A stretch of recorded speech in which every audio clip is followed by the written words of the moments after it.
Hi, this is Persinger. I'm the gun guy. Thank you very much for watching my videos. I really appreciate it. I was having a discussion with a buddy of mine the other day about whether the Second Amendment applies to anything other than firearms. Well, the Second Amendment says the right of the people to keep and bear arms, not firearms, arms shall not be infringed. So, does the Second Amendment cover certain things? Yes, let's see what it covers. Hold on, here we go. The Second Amendment obviously definitely covers this. Now, it also covers this. I would say it also covers one of these, and you know, everybody loves these. It also covers one of these, and if you're a shotgunner, let's see, it also covers one of these, or some other kind of shotgun if you want one. And I would submit to you that it covers arms in general, so I'm perfectly fine. Maybe I'm kind of extremely conservative or something, but as far as I'm concerned, the Second Amendment says you can carry a gun around with you or a knife around with you or whatever you want. And so you can walk around with any of those in my neighborhood, and I really don't care. Knock yourself out. As long as you're not hurting anybody with it, good for you. Now, the Second Amendment, as far as I'm concerned, also covers one of these. This happens to be my sword, my ginunting, because I am a Filipino martial artist. Okay. It also covers one of these, which is, you know, kind of a kukri of sorts, more like a bolo, but, you know, machete, whatever. It also covers, if you want to get really traditional, one of these. And let's see, what else? It also covers one of these, and, you know, one of these, if you're the old Buck 110 guy. And it also covers one of these. That's what the Second Amendment covers. The Second Amendment says that the right of the people to keep and bear arms, weapons, of all sorts and kinds, shall not be infringed. So, why do I bring this up? Because we sometimes get stuck on the whole firearms deal. And I know I'm the gun guy, right? And this is GunGuy TV. But we get stuck on the Second Amendment being the amendment that protects our firearms rights. That's true. It's also the amendment that protects our rights to defend ourselves and fight for our liberty against a tyrannical government. And that means it allows us to carry arms, to keep and carry arms of all different types and sorts. Now, as far as I'm concerned, again, maybe I'm extreme on one end or the other. As far as I'm concerned, if it should be legal for you to walk down the street with a samurai sword if you want. What do I care? If you're not hurting anybody with it, carry a sword if you want. Carry a sword cane if you want. I really don't care. Now, unfortunately, our laws don't let us do that, even though, in my humble opinion, the Constitution says that you can, and that right is protected. Now, that said, you can carry a knife, and I do. And I want to suggest to you that if you're carrying a gun, you should also be carrying a knife of some sort.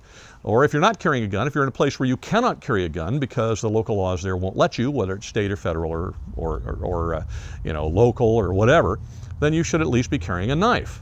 Interestingly enough, I live in the state of California. Oh no, Lord help me. I'm a gun guy, I live in California. California has among the strictest firearms laws in the United States. They're not the strictest. There are some places that are worse than California, if you can believe that, but they do exist, and maybe you live in one of them and you can testify to that in the comments section. But even though California has really strict gun carrying laws, the knife carrying laws in California really are not very strict. I mean, there's some laws here and there, but I mean, they're not really that strict. You can pretty much carry a folding knife of just about any size and description throughout California. There are some cities that have local ordinances that say it's restricted by size, but a lot of them don't. And you're going to find that there's a lot of people carrying folding knives around and clip knives like this, and some of them are really fast to get going, some of them aren't. Now, you can't carry a switchblade in California, you can't carry a double-sided blade in California. There's some restrictions like that. But you can carry an assisted blade. There's some of those. You can carry a blade like this little Spyderco Native 5. You could also carry that Buck 110 I picked up. You can carry a straight blade that does not fold, but a fixed blade, but it has to be exposed. These can be in your pocket, with just a clip exposed, or in your pocket entirely. It's a pocket knife. So I encourage you to carry not just a gun, but also a knife. Now, if you can't carry a gun, carry a knife. If you can carry a gun and a knife. And here's a few reasons why, and then I'm going to explain to you why this particular blade, which I've now had for about 2 weeks, has now become my always knife. Now, I talk a lot about always guns. This one here has become my favorite knife. There's a few reasons why, and I'm going to tell you, and then I'll let you know this is my always knife. I always have this one with me. I may sometimes have a different knife with me, but one thing's for sure, if I don't have another knife, most of the time, always, I have this one unless I'm someplace that won't let me carry a knife. Like when I went to Mexico last week. You can't carry a knife in Mexico or a gun or anything else because it's Mexico. It's a different country. Or if I go into the courthouse or something, I can't have a knife in a courthouse, those kind of places. But otherwise, I always have this knife if I don't have another one. Now, I think you should carry a knife for a few reasons. One, they're a handy tool to have from the standpoint of being a tool, but also as a defensive tool, they're very, very effective up close and personal, and it's not hard, to put them to use, right? It doesn't take a lot of training to do that. You stab them, you slash them. I mean, how hard is that? And all it has to do is make contact with the bad guy, and it's going to cause injury. The other thing is it never runs out of ammunition, which is always a good thing. Now, it doesn't work at distance. That's what the gun's for. But up close, sometimes these can be the more devastating defensive tool. And so I want to suggest that you always carry a knife. Now, I mentioned that this is my always knife, and here's why. I got this by, first of all, I'm going to confess to you now, right now.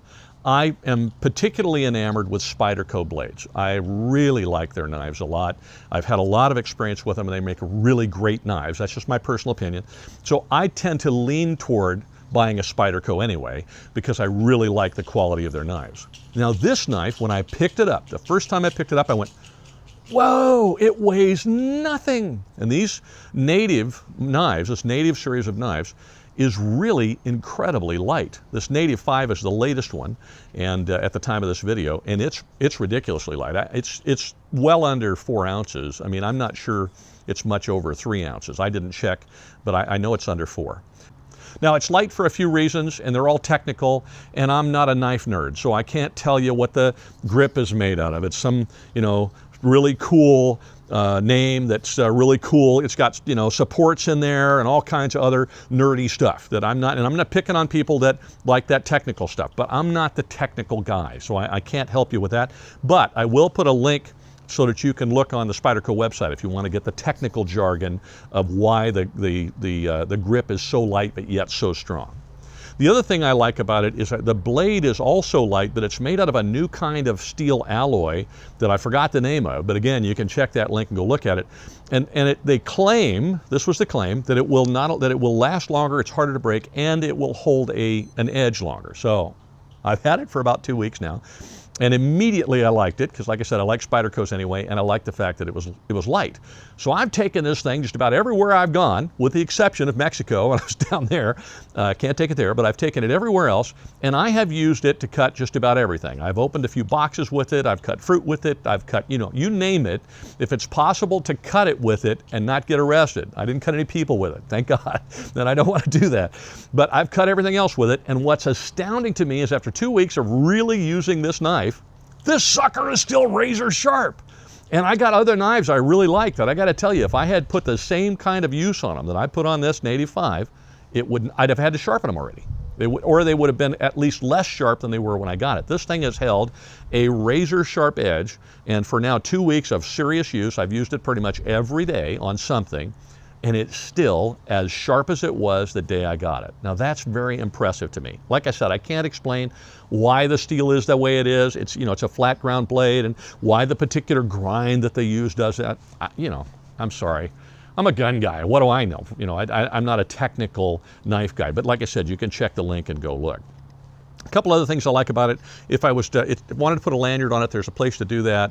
And that's kind of cool. I also like the fact, since my son is left-handed, if I get him one, and I think I'm going to, because I really like it, and I was showing it to him and he kind of likes it, although he's a great big guy, so his hand is much bigger, but it's kind of a nice little cool knife, is that the clip can go on either way, and it can go, down here, up here, on either side. It's really easy to change. So it can be tip up, tip down in your pocket, left hand, right hand, doesn't matter.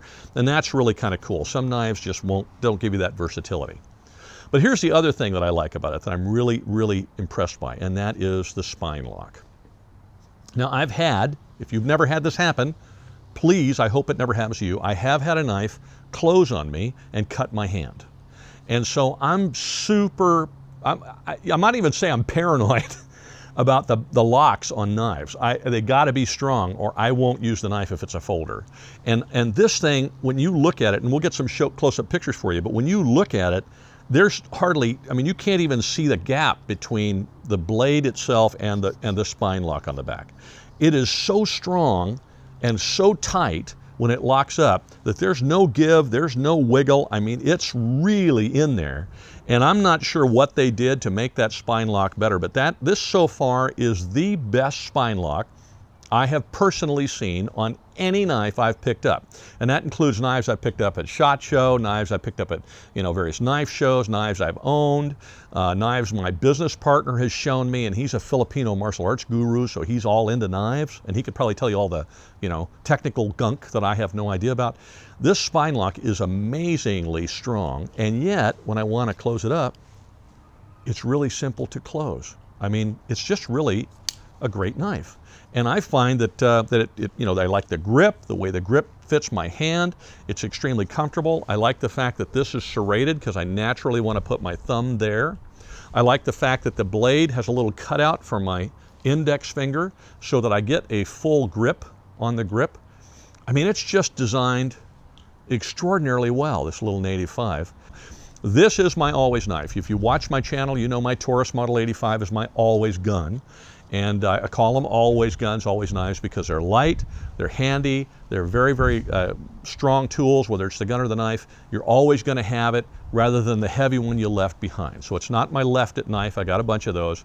This is my always knife, and it's the Spyderco Native 5, which is their brand new version of the Native series of knives, which I understand from somebody is the one that I guess sells really, really well for them. Who knew? Now, the other thing I really like about this knife is the blade is 3 inches long. Now, if it was up to me, I'd carry a 15-inch knife. I'm the guy with the samurai sword, right? But the fact is, some areas won't let you do it. And when I travel to teach or I travel to go to shows or something, I've got to have a knife that fits within their restrictions. And I'm trying to think of a place I've gone that does not allow a 3-inch blade. I think I've run into one or two, but most of them will allow a 3.5 or 3-inch blade or something shorter. This is 3 inches as far as I could measure it, and so this will fit and solve the problem of being available to me to take with me when I travel around, if I'm driving somewhere, or if I want to throw it in my bag in the plane and hope that it doesn't disappear along the way. This is something I can actually take with me as a defensive tool in areas where they have those knife restrictions as far as blade length is concerned. That's the other thing I really like about it. I almost forgot that. Anyway, get yourself an always knife, because by George, the Second Amendment says you can. And if you live in an area that won't let you carry knives, I want to encourage you to fight not just for your firearms rights under the Second Amendment, but your rights to keep and bear arms. Whether it's a knife or a sword or a gun, doesn't matter, or a stick for that matter, doesn't matter. You have a Second Amendment right to keep and bear arms. Arms are weapons of all types and sorts. And I think sometimes it's good to open our minds to that so we don't forget that knife laws, particularly, are important for us to fight for too. Anyway, thank you very much for watching my channel. Have a great week. I hope you'll subscribe. They've got a button right up here for you to do that. Please like us and share us on Facebook and other places like that. And keep an eye out for the new videos. We'll have some new ones coming up. We got a great bunch coming up that have been in the past. And check those out too. I really appreciate the fact that you watch my videos. You have no idea how much I appreciate it. We're growing because of you. And if it wasn't for you, we'd be making videos to watch ourselves and boring ourselves to death. So thank you very much for watching them. I really appreciate it. Have a wonderful week and be safe.